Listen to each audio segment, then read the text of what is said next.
বড় কষ্টের বিষয় এটা। কেন গেল তার আন্দোলনে, কি কারণে গেল? স্বপ্ন ছিল পড়াশোনা শেষ করে হবে ডাক্তার, অসহায় মানুষের পাশে দাঁড়ানোর সংকল্প নিয়ে হবে এক জীবন রক্ষাকারী যোদ্ধা। কিন্তু সেই স্বপ্ন ভেঙে গেল রাষ্ট্রের ক্ষমতার গুলিতে। 1 বছর হতে চলল, কিন্তু আজও মেয়েকে হারানোর শোক ভুলতে পারেননি শহীদ নাফিসা হোসেনের বাবা আবুল হোসেন।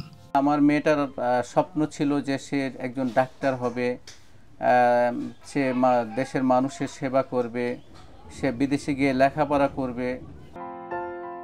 প্রতিদিনই মেয়ের কবরের পাশে গিয়ে দাঁড়িয়ে থাকেন আবুল হোসেন, 2 হাত তুলে করেন মোনাজাত।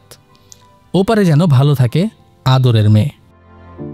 বাসায় সময় কাটে নাফিসার রেখে যাওয়া বই, জামাকাপড় আর পড়ার টেবিলের দিকে তাকিয়ে, কারণ এখন স্মৃতি ছাড়া যে আর কিছুই নেই তার কাছে।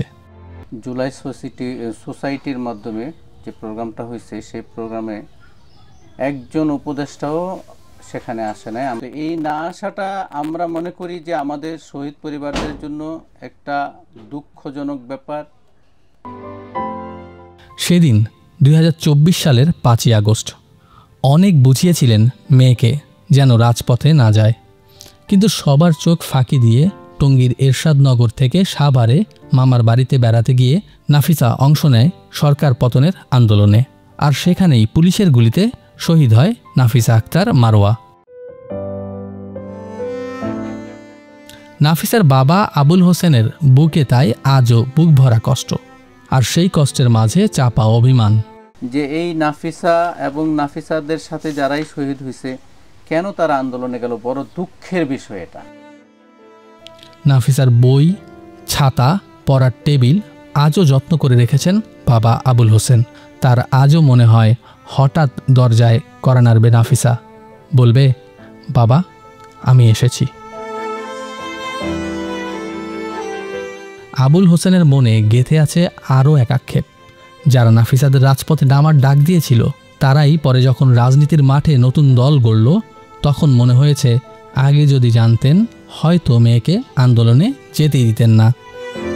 বৈষম্য বিরোধী আন্দোলনের জন্য ডাকছে, কিন্তু এখন তারা যে দল করছে আমরা তে একমত না। তারা দল করব যদি জানতো এই শহীদেরা, তাহলে কোনো দিন তারা এই মাঠে যায় এইভাবে এই স্বৈরাচারের পতন ঘটাইতো না আর নিজের জীবন দিত না। অভ্যুত্থানের 1 বছর পার হতে চলেছে, কিন্তু সেই অভ্যুত্থানে অংশ নেওয়া অনেক শহীদই জনতার কাছে আজও অচেনা। জুলাই সনদ না দেওয়া, মামলার বিচার না হওয়া, সব মিলিয়ে নীরব এক যন্ত্রণা বয়ে বেড়াচ্ছেন সেসব শহীদদের স্বজনেরা।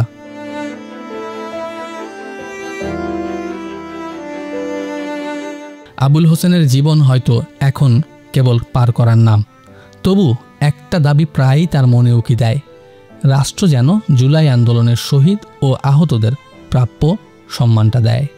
জুলাই সনদ কেন আমাদের ভিক্ষা করতে হবে? আমরা ভিক্ষা চাই না। এই সরকার যে রক্তের উপর দাঁড়াইয়া সরকার গঠন করছে, কিন্তু সেই সরকার এখন শহীদদেরকে এবং শহীদ পরিবার, আহত এবং আহত পরিবারদেরকে ভুলতে বসেছে।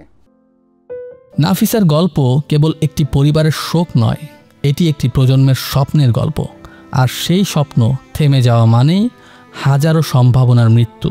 ভবিষ্যৎ রাষ্ট্র নাফিসাদের ভুলবে না, সেটাই কাম্য।